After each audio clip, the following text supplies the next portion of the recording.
Buen día, ¿cómo están? Bienvenidos al espacio de la Atenea Central del Hospital de Niños. Todos los que están en el Zoom escuchándonos desde el hospital y desde otros lugares, también les damos la bienvenida. Bueno, hoy tenemos un Ateneo de otra especialidad del hospital que se caracteriza por ver miles de pacientes, muchos pacientes todo el tiempo. La piel tiene múltiples manifestaciones y la verdad es que la experiencia en ver las lesiones, en este caso porque van a presentar a un paciente que tiene lesiones, ¿no? No es tan solo una lesión lo que ellos pueden ver. Eh, la experiencia y el expertise en saber interpretar esa lesión generalmente es lo que hace la diferencia. Así que bueno, hoy vamos a tener un paciente que viene con una lesión supurada, un diagnóstico muy frecuente, sobre todo en la medida que empieza el verano, que tenemos más impétigo y más patología de ese estilo, es algo que vamos a ver mucho, pero por supuesto tiene una vuelta diferente que es lo que nos van a venir a enseñar los dermatólogos. El Ateneo hoy va a estar a cargo de dos residentes de la especialidad, la doctora Paulina Rocher, que es R3, y la doctora Sofía Scheidt, que es R2.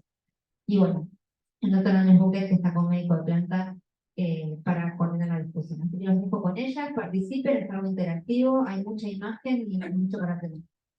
Hola, ¿cómo están todos? Yo soy Paulina, médica residente de tercer año de dermatología y bueno, es un gusto para nosotros poder compartir un paciente con ustedes. A este Ateneo lo titulamos lesión supurada crónica, falla de la antibiótico-terapia. Bueno, en cuanto al caso clínico, consultó un paciente de sexo masculino que tenía 8 años de edad, que como antecedentes personales de relevancia había presentado forunculosis a repetición y resistencia a la insulina y había tenido una internación por una infección de piel y partes blandas que se llama eczema. Se seguía en el centro de salud cercano a su domicilio. Tenía todas las vacunas completas para la edad, el calendario, y era oriundo de una zona rural de la provincia de Buenos Aires. Viene a dermato porque presentaba una lesión supurada en la rodilla izquierda que tenía más o menos 4 meses de evolución. Esto fue en el invierno y él refería la lesión desde el verano.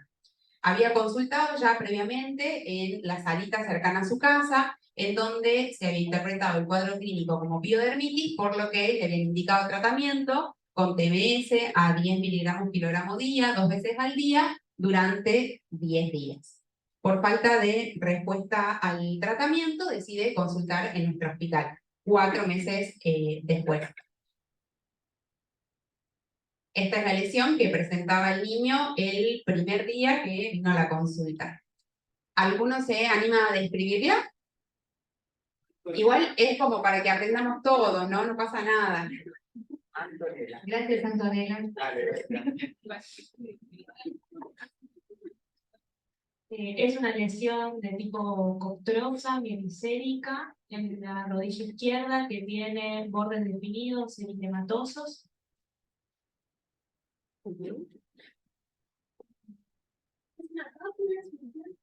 Es una placa. Perfecto, que tiene los bordes bien definidos, como vos decías, mide aproximadamente 3 por 5 centímetros de diámetro.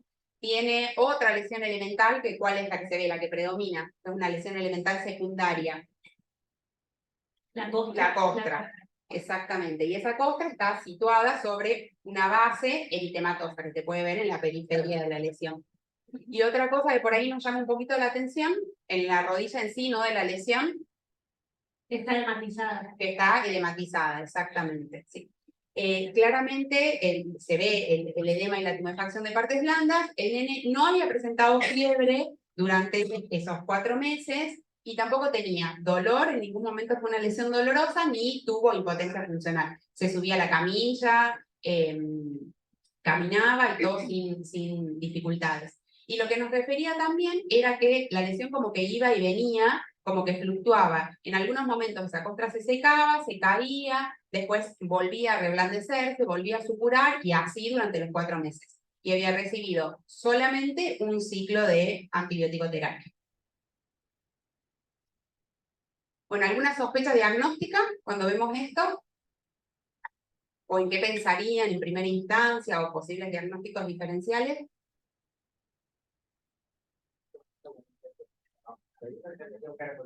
Tiene que dar nombres, ¿eh? Cualquiera, lo primero que pensarían.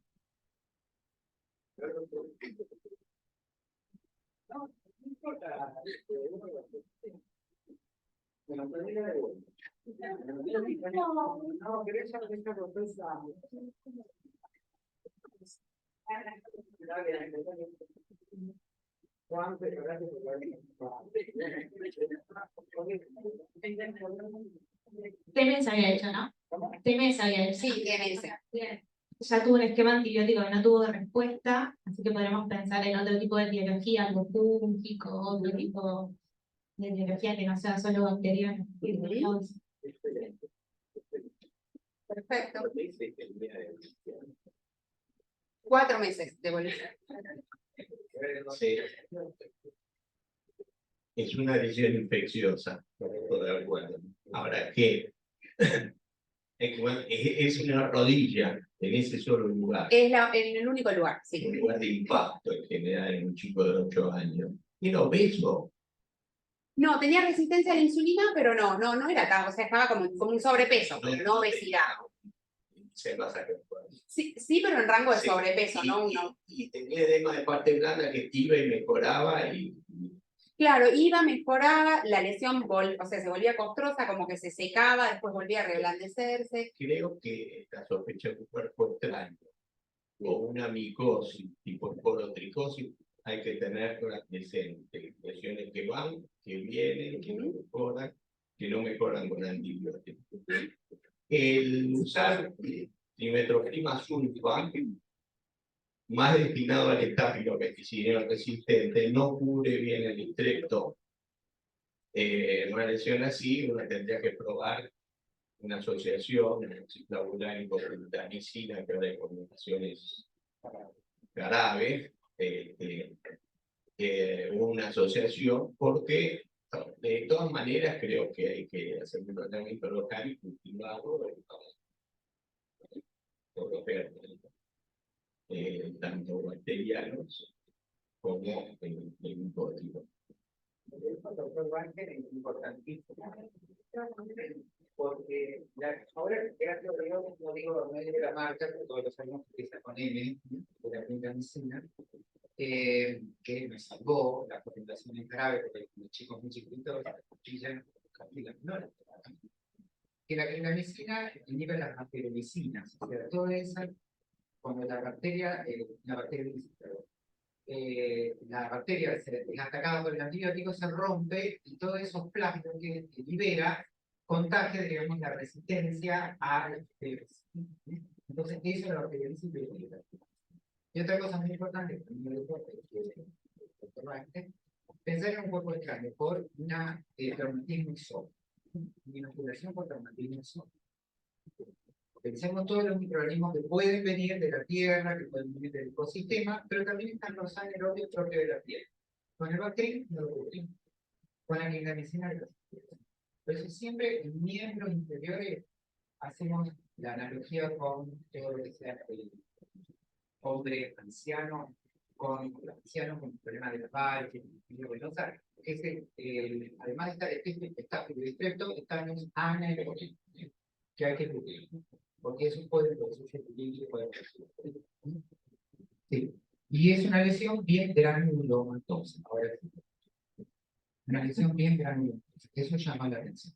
Crónica indolente. Que con el tiempo de evolución que tiene es patológico, Bueno, cuando vino como para pensar de lo más simple a lo más complejo, lo que nosotros nos planteamos en el servicio, en primer lugar, era la presencia de una piodermitis que sea causada por un germen que no haya sido cubierto por el TMS. Que sabemos que es un antibiótico que tiene un espectro que es moderadamente amplio frente a cocos positivos y hasta frente a gérmenes gram negativos, pero nos queda sin cubrir el estreptococo betemolítico, como bien dijo el doctor. En segundo lugar, pensamos en una placa de eczema que haya estado sobreinfectada, pero lo que nos llamaba la atención era que el paciente no tenía cerosis, no tenía antecedentes de dermatitis atópica, no tenía la piel seca y no tenía otras placas de eczema. Y por otro lado, tampoco refería prurito, que es una de las características del eczema. Y por otro lado, la placa no tenía una localización típica de placas de eczema, de dermatitis atópica, en un paciente que es 8 años. Y en tercer lugar, también pensamos en la posibilidad de una psoriasis en placa, que también es una lesión que tiene características similares, pero lo que nos alejaba un poquito de este diagnóstico era que la lesión era única y a esta edad la psoriasis en placa suele tener una distribución que es bilateral y simétrica. Y por otro lado, la lesión elemental era distinta. En nuestro paciente teníamos una costra y la lesión elemental de la placa de psoriasis, ¿cuál es? La escama, exactamente, que es una escama más bien fina y suele tener una coloración blanca nacarada. Y acá nosotros teníamos una costra, que era una coloración amarillo-verdosa. Entonces, como para pensar, como les dije anteriormente, desde lo más simple hacia lo más complejo, y frente a un paciente que venía hacía 4 meses con esa placa, o sea que no nos urgía hacer un diagnóstico rápido, lo que decidimos fue hacer un nuevo ciclo de antibiótico utilizando TMS y asociándolo, como bien nos dijo el doctor Eduardo, con amoxicilina, como para cubrir también el estrepto, y le indicamos que se realice decostrado y fomentos con agua de alipo. Y evoluciona con supuración y formación de costras. Esta es la foto cuando viene a control, en donde vemos que la lesión está prácticamente igual. Seguimos viendo la placa que es del mismo tamaño, que tiene la base que es eritematosa y tiene un poco menos de costra, pero porque le habíamos dado fomentos con agua de alipur y que se las vaya retirando. Pero la verdad es que no habíamos notado mucha diferencia. Entonces, frente a esto, como lo que hacemos es pensar en otros diagnósticos diferenciales, ya habíamos descartado lo más simple, entonces pensar en otra cosa. Empezamos a indagar acerca de los antecedentes del paciente, si había sufrido algún traumatismo, y lo que nos cuenta es que el verano anterior había estado de vacaciones en Córdoba, salió a andar en bicicleta, se cayó de la bicicleta, se golpeó la rodilla, se hizo una pequeña excoriación y a partir de ahí arrancó todo. Eso no lo había comentado antes. Surgió frente al interrogatorio dirigido. Una cosita. La psoriasis en placa rara vez tiene celulitis. O sea que eso la aleja bastante. Si hay una forma de psoriasis, que la psoriasis, me atrevo con todo el dermatólogo, la psoriasis gutata o engota, que esa sí es patrimonio mucho del estreptococo, no sé si lo cambió. Sí. Y para alejarse del estáfilo, porque si hubiera sido una lesión crónica de estáfilo, hubiera tenido un poco de gas y más supuración, me parece, pero todo puede ser medicina, pero me parece que tendría que ser otra cosa. Así que bueno, veamos qué pasó en Córdoba. Sí, es verdad, la psoriasis en placa no tiene como ese edema de partes blandas que tiene este paciente acá, la psoriasis gutata tiene lesiones que son muchísimo más chiquitas y no únicas, son más bien distribuidas. O sea, se comporta más como una enfermedad exantemática el brote de la psoriasis gutata. Entonces, bueno, frente a esto, frente a la falta de respuesta del tratamiento antibiótico, comenzamos, y con este antecedente que nos había contado, comenzamos a pensar en otros posibles diagnósticos un poquito más complejos. Ya más o menos algo estuvimos hablando, pero ¿qué se les ocurriría?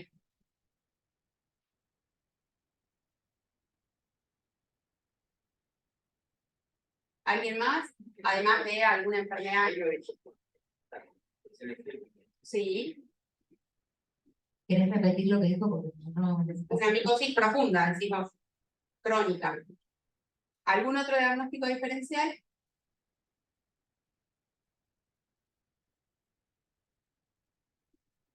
Bueno, nosotros... Cuerpo extraño, dicen por acá. Un granuloma por cuerpo extraño también. Perfecto. Bueno, entonces, lo que nosotros nos planteamos, como bien dilucidamos acá todos juntos, era la presencia de una infección fúngica crónica. En primer lugar, pensamos en una cromomicosis, que es una infección cutánea producida por un hongo, que tiene así también una evolución crónica, que clínicamente se caracteriza por la presencia de un absceso frío, que posteriormente puede drenar un material purulento y puede formar una costra de aspecto verrugoso. Otra cosa que pensamos es la presencia de un micetoma, que también es una micosis profunda crónica, que se caracteriza por dar lesiones así en miembros inferiores que suelen drenar un material purulento que contiene gránulos. Eso no lo describió el paciente, pero bueno, podría haber pasado. También pensamos, como bien dijo el doctor, en una esporotricosis, a pesar de que la esporotricosis es una micosis cutánea que se produce más que nada en la edad adulta, y en este caso el paciente no tenía compromiso linfático, era solamente el compromiso cutáneo. Y la esporotricosis cutánea también es poco frecuente que sea solo cutánea, generalmente suele tener otras cosas acompañantes, pero bueno, también lo pensamos. También pensamos en una papulosis linfomatoide, que es una forma de linfoma cutáneo, que también puede presentar lesiones de aspecto verrugoso, pero nos alejaba un poco de este diagnóstico el hecho de que la lesión es única y generalmente la papulosis linfomatoide tiene lesiones que son múltiples y generalmente de pequeño tamaño, de 2 o 3 centímetros de diámetro. Esta era una placa bastante grande, pero bueno, también lo pensamos. Por último, también pensamos en la tuberculosis verrugosa, que es una forma de tuberculosis cutánea, que es poco frecuente, se observa también más frecuentemente en la edad adulta, pero por la prevalencia de tuberculosis en nuestro medio también era un diagnóstico diferencial. Respecto a la esporotricosis, en general la micardiosis, hay que hacer varios diagnósticos diferenciales, hay otros respiratorios, tuberculosis también cutánea. Hacen los síntomas linfocíticos similares, es decir, toda la cadena linfática. Lo que dijo Paulina tiene razón. En general, son varias lesiones en la cadena linfática, pero eso es en la primera infección. En las reexposiciones, en zonas endémicas, ya el sistema inmune lo conoce, tenemos el T cutáneo de memoria, el CD4, ¿no? De memoria. ¿Qué van a hacer contra eso? La limitan en una sola lesión. ¿Se entendió? En las zonas de alta endemicidad, cuando el paciente se vuelve a reinfectar, no va a ser una lesión única. ¿Sí? No necesariamente tiene que hacer todo ese trato de ¿se entendió? Bueno, entonces, lo que hicimos con la principal sospecha diagnóstica de micosis profunda, pedimos un micológico directo y un cultivo de la lesión, hicimos una biopsia de piel para cultivo e histopatología, y también le pedimos una radiografía de la rodilla izquierda para ver si es que había compromiso óseo o compromiso más profundo. Esta es la placa del paciente, en donde se puede ver que no hay compromiso óseo, no hay alteraciones radiográficas. Lo único que podemos ver en la zona en donde está la placa es un ligero edema de partes blandas, pero descartamos el compromiso óseo. Le hicimos el micológico directo y el cultivo. El micológico directo vino negativo y en el cultivo rescató un Sporotrip genital.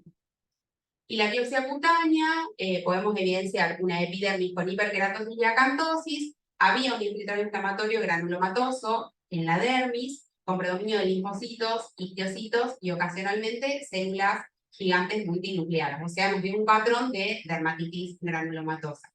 Y el cultivo también cultivó el mismo hongo.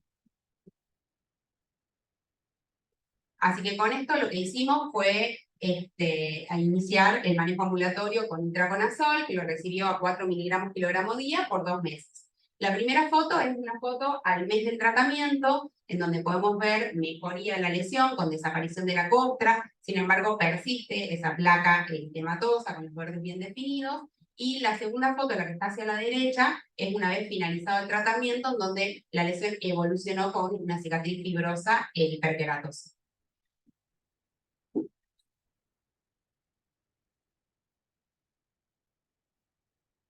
Hola, ¿qué tal? Muy buenos días a todos. Ahora vamos a continuar con una breve exposición, una breve reseña de la enfermedad por glicosis, haciendo hincapié más que nada en cuestiones epidemiológicas y etiológicas que me parece de importancia destacar. La porotricosis es una infección fúngica subcutánea, linfocutánea o en ocasiones diseminada, crónica, que es causada por hongos del género Sporotrix. Es prácticamente la única micosis profunda que se manifiesta en la infancia con relativa frecuencia. Los casos pediátricos representan 1/3 del total de los casos, pero en áreas hiperendémicas puede llegar a representar hasta el 50% de los casos. Y es la más frecuente y menos grave de todas las micosis profundas.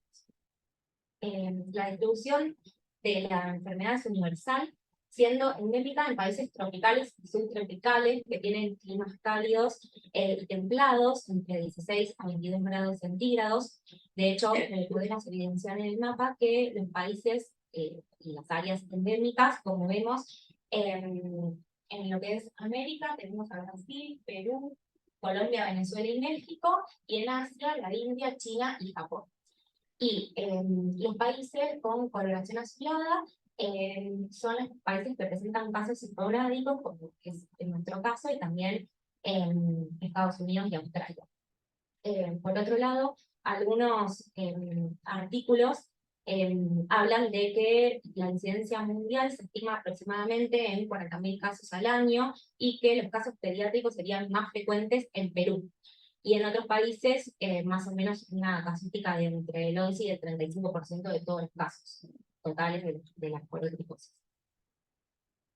En Argentina no hay datos de prevalencia y o de incidencia porque es una enfermedad que no es de notificación obligatoria. De hecho, se cree que la prevalencia y la incidencia están subestimadas por este motivo, y que podrían haber más casos porque Argentina tiene un área geográfica muy extensa y hay un montón de provincias que tienen las condiciones que son, digamos, que pueden hacer que el hongo crezca, como son todas las provincias del noreste de nuestro país. Y algunos artículos hablan de que las especies circulantes con mayor frecuencia en nuestro medio serían Schenki, Brasiliensis y también globosa.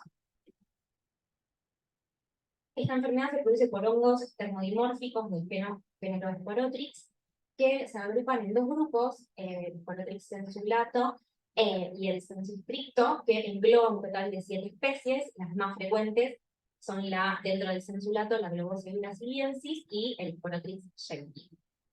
Este último, junto con el Sporotrix globosa y brasiliensis, son las principales especies patógenas, y en América del Sur las más frecuentes son el Sporotrix Schenki y también el brasiliensis.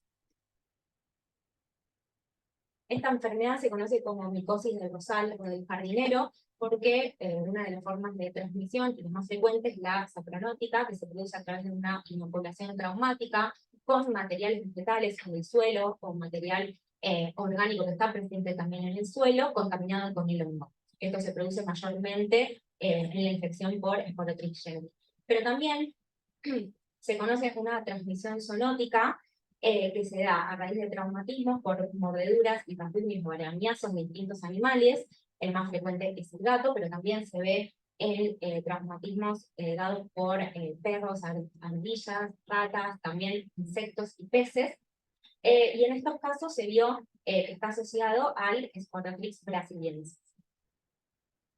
Teniendo en cuenta esto, la porotricosis asociada a los gatos en nuestra región, se vio que ha estado aumentando el número de casos. Justamente la infección por el brasiliensis se ha propagado a lo largo del tiempo. Antes de la década del 90, había casos presentes de porotricosis en lo que son el área de sudeste de Brasil, las ciudades de Río de Janeiro y de San Pablo. A fines de esa década hubo un cambio epidemiológico en donde empezaron a haber cambios no solo en la forma de transmisión, sino también en la cuestión, en la etiología, y desde fines de esa década hasta el 2016-2018 se han informado más de 4.500 casos en humanos contagiados por gatos. Además de infección por brasiliensis, también se informó en países como vecinos, digamos, de Brasil, como el nuestro y Paraguay, y dado esto, existe una preocupación de que pueda propagarse a otros países también vecinos a través del desplazamiento de los animales que están enfermos. Bueno, y por último, en 2018, ya en Brasil, había informes de 10 estados más, incluida la región noroeste del país, con esporotricosis asociada a los gatos. Este es un artículo del Departamento de Epidemiología y Estadística del Hospital de Alta Complejidad de Samic en el Calafate, en la provincia de Santa Cruz, que emitió una alerta epidemiológica por un brote de esporotricosis en el año 2019, que estaba asociada a una transmisión zoonótica informada entre la semana 49 del 2018 y la semana epidemiológica 48 del 2019, 4 casos humanos y 4 casos felinos. De los 4 casos humanos, 2 tuvieron confirmación microbiológica y los otros 2 fueron casos probables por nexo epidemiológico con animales, con gatos que habían tenido clínica y he visto patología de esporotricosis.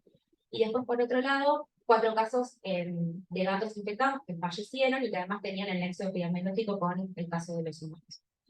Este artículo nos pareció interesante porque, como habíamos dicho, la infección es endémica en países o en áreas de climas cálidos y templados, y la verdad es que hubo un brote en la provincia de Santa Cruz, donde la temperatura media anual es de alrededor de 7 grados centígrados, y en algunos meses la temperatura máxima llega a ser 28 grados. Bueno, y esto daría también, por lo que veníamos charlando antes, de que parecería haber un indicio a diseminarse y aumentar los casos de la esporotricosis zoonótica asociada al esporotricosis brasiliensis. Este es otro artículo de la revista Argentina de Meteorología del 2020, que también informa 4 casos humanos y 3 casos felinos que ocurrieron desde noviembre del 2018 hasta mayo del 2019 en 3 zonas rurales de la zona norte de la provincia de Buenos Aires. Los polvorines Tigre y 3 de febrero, tanto en los polvorines como en Tigre, habían sido, bueno, fueron los 4 casos humanos, eran la veterinaria con la dueña del gato que habían tenido un traumatismo secundario a un arañazo, y en 3 de febrero un gato únicamente, que es el tercer caso felino, que había fallecido y tenía presencia de múltiples lesiones multifocales en su cuerpo. En cuanto a la clínica, tenemos predominantemente 2 formas, la forma cutánea fija y la linfocutánea. La forma cutánea fija, en general, no es la más frecuente, se limita como una lesión única sin comprometer los linfáticos, y en general suele comenzar como una pápula o pústula oscura, firme, indolora, que suele progresar hacia un nódulo o una placa eritematosa, y que también puede ser una placa nódulo ulcerada, y que a su vez como se ulcera puede formar secreción y generar costras. Es decir, que la tenemos que pensar cuando son lesiones únicas, fijas, como placas eritematosas costrosas induradas, que pueden estar o no ulceradas. Esto en general, las lesiones empiezan a aparecer entre 2 a 4 semanas luego del traumatismo en el sitio de inoculación del hongo. Y por otro lado tenemos la forma linfocutánea o linfanquítica nodular, que es la más frecuente, que luego de unas semanas en el sitio de inoculación aparece una lesión inicial, que es una pápula o nódulo, que luego se acompaña de una cadena o serie de nódulos subcutáneos siguiendo el trayecto de los linfáticos, y que pueden tener eritema subyacente, se pueden necrosar, ulcerar, fistulizar, y esto a su vez acompañarse, como dijimos también en la forma cutánea fija, acompañarse de una secreción purulenta o una secreción amarillenta que forme costras también. En cuanto al diagnóstico, la clínica nos puede dar la sospecha, como dijimos antes, y teniendo en cuenta nuestro caso clínico, pensar la cinta entre un nódulo o una placa eritematosa costrosa, con las características que describimos previamente, que es resistente a la terapia con antibióticos. Siempre al interrogatorio, pensar si es el paciente de un área endémica o si viajó hacia un área endémica, o mismo sus animales, y si presentó algún traumatismo o mordedura o arañazo de algún animal. Y por otro lado, la patología se confirma, el estándar es con el cultivo en agar de Saboró en muestras de aspirado, raspado o biopsia de la lesión, y se puede agregar la biopsia cutánea, que no es específica, pero que en la histopatología podemos evidenciar la presencia de granuloma y muchas veces elementos químicos típicos que ayudan al diagnóstico. En cuanto al tratamiento, la primera línea para todos los casos de esporotricosis es itraconazol, que se da en un total de 3 a 6 meses, y puede acompañarse con yoduro de potasio también por esa cantidad de tiempo, sobre todo en las formas cutáneas fijas y linfocutáneas. Como segunda línea la terbinafina, y como último recurso el fluconazol, porque es menos efectivo, y en las formas sistémicas que no hicimos mucho hincapié, pero existen diseminadas más que nada en lo que es articular y pulmonar, se puede utilizar la anfotericina. Como conclusiones de nuestro caso es hacer saber que en los últimos años el Porotricus brasiliensis ha sido un patógeno fúngico emergente en países como Brasil, Argentina y Paraguay, de notable interés por su transmisión zoonótica, más que nada con los gatos, y un potencial epidémico en humanos y también en los animales. Es de importancia el reconocimiento oportuno de infecciones, que estuvimos charlando cómo reconocerlas, y tener un alto índice de sospecha de la enfermedad para poder detectar los casos, realizar un tratamiento preciso y prevenir la morbilidad asociada al diagnóstico tardío. Y por otro lado, como también como comunidad y como población, tomar medidas para controlar la enfermedad mediante cuestiones educativas, sanitarias y también políticas básicas. Bueno, estas son nuestras referencias y muchas gracias.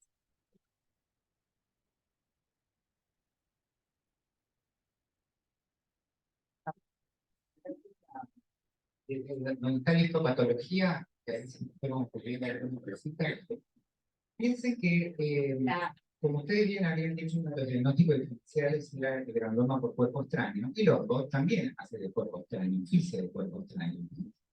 Entonces, en la piel se va a producir, ¿se acuerdan como el quiste catético de la marsupialización? Para echarlo, no lo va a echar para adentro, el organismo, el sistema inmune es inteligente. ¿Para dónde lo va a echar? Para afuera. Acá pasa exactamente lo mismo. Se produce un fenómeno más estable en histopatología. El fenómeno de transepitelialización. Es difícil decirlo, pero es así. Pero la del paciente. No, sí, que lo puso Paulina. Toda esa respuesta granulomatosa inflamatoria que monta el sistema inmune desde la basal hacia arriba va a empujar al hongo como si fuese un cuerpo extraño, una astilla o un chirlo de metal, hacia la epidermis para sacarlo afuera, ¿se entendió? Por eso esa lesión es dura y sobrelevada también. Llama esa la atención. Una respuesta inflamatoria granulomatosa es muy importante. Esta es la histopatología, pero sería importante ver que lo típico del granuloma cuando se forma, ¿qué tenemos? El antígeno. En el caso, el patógeno, que es el hongo. Los primeros que llegan de la respuesta inflamatoria, que los chicos del sistema inmune para reclutarlos, ¿quiénes son? ¿Cuál es los primeros globos blancos que llegan a la respuesta inflamatoria, chicos? Los neutrófilos. Después vienen chiflando atrás, de segunda línea, los linfocitos. Que acaba prevaleciendo ese de 4, el TH1, ¿viste? Que estaba de TH1. Cerrando todo ese muro de contención, ¿qué vamos a tener? No, nadie que no me lo sople nadie, lo tienen que saber ustedes. ¿Qué hay afuera de todo eso para encapsularlo? Es decir, como la TBC, chicos. Claro, exactamente, las células epitelioides gigantes que están ahí.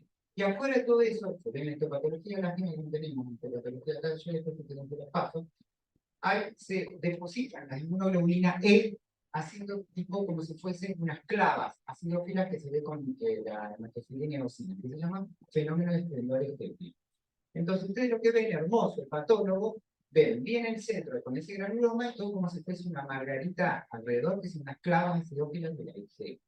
Después, lástima que no traje yo también la presentación de la clase del síndrome linfático nodular, que ahí está bien explicado. Por eso es tan importante el correlato clínico histopatológico con este tipo de lesión. Eso es por una parte. Después, haber pasado lo otro, cuando estuviste hablando de la... Bueno, ahí está. Estas lesiones, bien, después de tricosifica, como yo le dije, la reentrada del hongo, que ya están los mismos TH1 de memoria, que van a limitar una lesión única, cuando empiezan a hacer la forma de la prima infección, la primera lesión se llama chancro de inoculación. O sea que otro diagnóstico quizás es chico todavía, que no haya iniciado la infección. Un adolescente, un adulto, piensen también en la gran simuladora. ¿Se entendió el concepto? Hacer chancro de inoculación, y que está diciendo que también el chancro de inoculación. Y seguir después de la presentación. ¿De la clínica? Seguir. Ahí. Sofi, en Mente Inquieta, me preguntó ayer o antes de ayer, ¿qué pasa? Que dijo, es verdad, hay un meridiano que pasa por la mitad de la pampa, que limita las infecciones porque en general los hongos, ¿de dónde van a vivir? Del sol, por la cortina del sol. El material orgánico de composición. Plantas, tierra, la madera que se cubre, entonces todo eso interesa por en forma accidental. Son huéspedes, el humano o el animal son huéspedes accidentales. Ellos viven en el tierra. Cuando están en la Tierra, ven ahí que hay un dibujito, ¿se acuerdan de la facultad que por el se veía como una margarita? ¿Se acuerdan por ahí de micro, cuando cruzaron todo? Bueno, justamente, es un hongo termodifásico. Cuando está en la naturaleza, está en la fase micelial, filamentosa, como si fuese una ramita. Cuando ingresa el cuerpo humano o animal, ¿qué es lo que tiene el hongo? Imagínense una flor. Eso despierta mucho ese tipo de llama mucho la atención. Entonces va a ser lo que eso te quería contar del switch fenotípico, no genotípico, fenotípico. Va a cambiar de la fase micelial, como se ve ahí bien chiquitito, de esas ramitas que se ven, a la fase levaduriforme. ¿Se acuerdan que se veía también como la forma de un cigarro o el plano? ¿Se acuerdan de eso? Bueno, la levadura tiene menor superficie de exposición antigénica. O sea, se va a poder meter adentro de los macrófagos, de los neutrófilos y viajar. Estas acá son micosis invasoras localizadas. Pueden llegar a músculo, pueden llegar a fascia, pueden llegar a hueso. Por eso es siempre importante ver si no hay lesiones osteolíticas o osteoclásticas o también hay visitas. Eso por una parte. Y después, otro de los tratamientos que por ahí también se hace más en adultos es la termoterapia. Como bien lo explicó Sofi, vieron que son las enfermedades de los floricultores, ¿no? Realmente más de la adulto.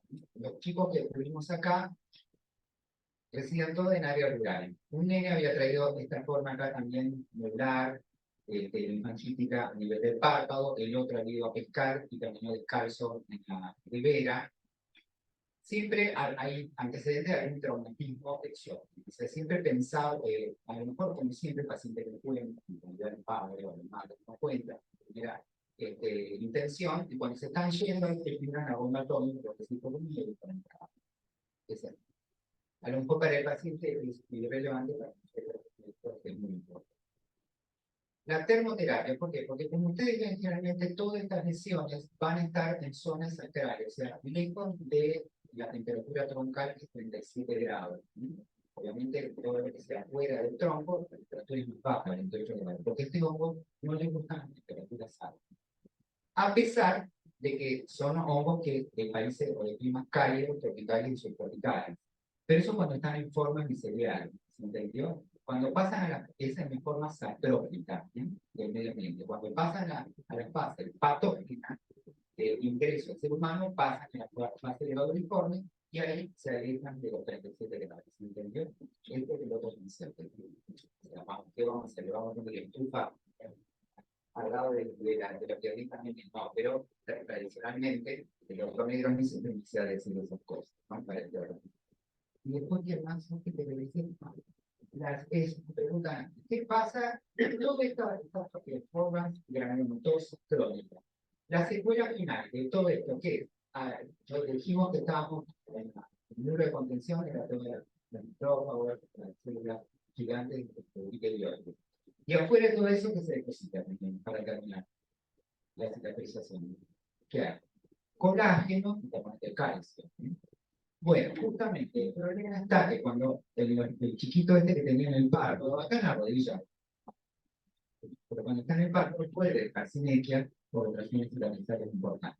Entonces ahí es cuando tenemos que llamar a anteriormente un cardiologista para que ya hay una teoría y una evaluación para evitar que estas circulen, ¿no? Y digo, se está cerca de un edificio donde realmente hacen una inclusión. Y después me ocurrió el siguiente más. No, mi colega, la doctora Yanina Máximo, mi colega la doctora Yanina Máximo, hoy también, eso que llamaba la atención de ese artículo del Calafate, es increíble el Calafate. Y ¿se acuerdan? Yo les dije que a partir del meridiano se le pasa por la pampa, para abajo nos crecen los hongos, sí, las levaduras, pero estos son muy... Bueno, ese es el impacto climático también, del cambio que tenemos por toda la producción ambiental. Pero también, sí, eso era también. Además del gato, de la tradición, ¿se acuerdan los tatú militar? Que era la enfermedad esa que no lo iba a pasar. Bueno, entonces el gato también rascan mucho en la subida, le queda toda la tierra con el hongo, ¿no? Pero lo que me decía recién Janina, pensar que el gato es un animal doméstico, ¿entiendes? Está dentro. Entonces ahí hace como el incubador, entonces es el medio deportivo en un todo era nada más para justificar el por qué aparecía esta enfermedad fuera de un lugar epidemiológico como bueno, entendió también porque esto se ve acá en el litoral, ¿no? Y en contacto con Brasil, con Uruguay, que son climas mucho más cálidos, Paraguay, climas mucho más cálidos en el sur. Y tenemos que Comentario que es fibrosante, ¿no? Hace esa cicatriz fibrosa incluso durante. Entonces, a veces lo refieren al paciente como que tiene un queloide.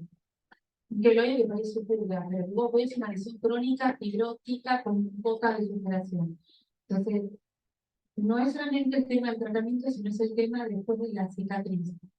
Asegurarse, a veces infiltramos con esteroides, con transfumadona, asegurarse el tratamiento, o sea, de hacer un buen espacio y un buen tiempo de tratamiento y un buen espacio para poder infiltrar. Y lo otro que hemos hecho es crioterapia, de hecho, crioterapia a ese niño y transfumadona infiltraciones intravisionales como si fuera un esteroide. La verdad es que esta cicatriz fibrosa que incluyen algunas articulaciones son bastante antes. Y si no, buscar un parche de silicona, una solución central, tratamientos que me van a ayudar a mejorar esa cicatriz. Pero sí, son deformantes, son en la cara,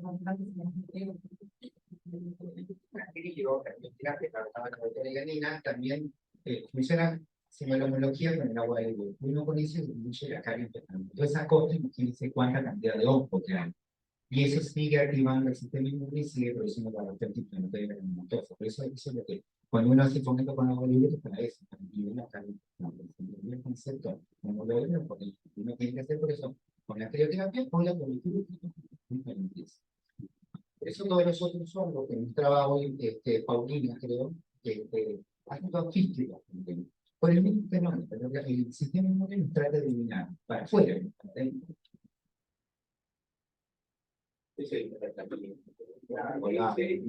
¿Cuándo le hacen? Y en general, uno lo sería por la clínica, pero en mínimo 4 o 6 meses para ir a para, mira, me acuerdo que preguntaste es muy interesante. Antes, el itraconazol, que era,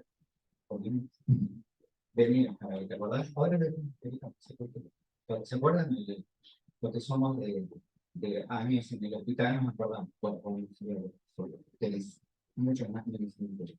Pero el no, sí, venía en Paraguay, pero nos salvaba. Sí, no sé.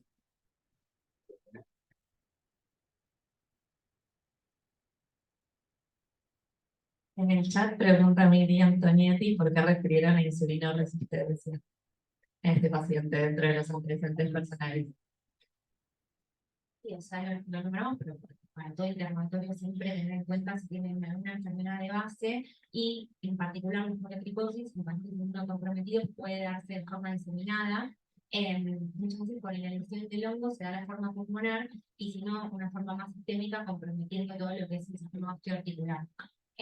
Nada, es como para tener en cuenta los antecedentes personales siempre de los pacientes, pero bueno, saber que en el politricosis se cambia de eso como la mayoría de las enfermedades. Respecto a esa pregunta, acuérdense que los hongos tienen la inmunidad efectiva, pero el hongo es una inmunidad celular celular.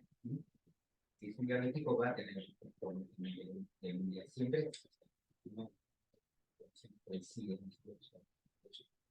en pocos casos, pero son todas cosas oportunistas que estaban en mucha presión primaria o secundaria, estos son los panes que aprovechar esa situación. Siempre pensar. Exacto, bueno, acá de la 9 no hay, pero hemos tenido, hemos hallado hongos, se llaman saprófitos mentales, ustedes se acuerdan, el LLA, el rápido de linfomas, encontramos también expresiones así de la hematoma en la rodilla, acá, fusarium, tergibus, todos son los dependientes, incluso, ¿vieron esas pintitas negras que aparecen en las bananas, chicos? Ese es el fusarium. Tenemos el GAR, que es el sistema inmune asociado al objetivo. O sea, no nos va a pasar nada. En el tomate, vieron que a veces aparecen, o en el queso, vieron que a veces aparecen esos hongos. Ese es el aspergillus. De hecho, o el penicillium. Hay un penicillium camemberti de Roquefort, hecho para alimentar queso. Pero piensen en todo lo que comen, un alimento totalmente estéril, a menos que tenga la pasteurización y todos esos requisitos para que el tenor con la carga del microorganismo sea tolerable por el sistema inmune, por eso no estamos fritos. Pero la idea es siempre investigar un poco la inmunidad. Ah, ahí está, me acuerdo que dice. Otro método diagnóstico, sí, ya lo estoy yendo, no hago más pequeño.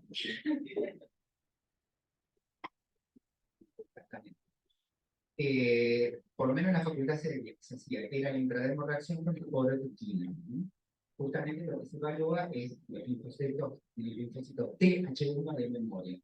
Uno inocula como la mantuga, PPD. Exactamente lo mismo. Y eso es, pero sirve para el político, porque es inmunidad celular. Cuanto más positiva sea la reacción, mejor se define el cuerpo. ¿Hay serología para esto? Sí, lo hacen en el laboratorio, buscan el HT antiproliferación radial, antiproliferación. Acá, cuanto más inmunidad celular, o sea, más entramos reacción de proteína y menos título de anticuerpos que tengamos, mejor es el pronóstico del paciente. ¿Entendió? Al revés, la enfermedad progresa, porque el paciente se está dependiendo. Bueno, la verdad, me ha tenido excelente, hemos aprendido un montón. Muchas gracias Andrés, Sofía, Paulina por esta presentación.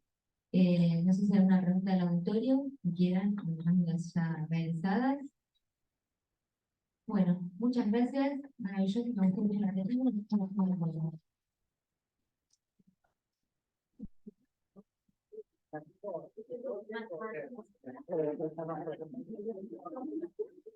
Sí,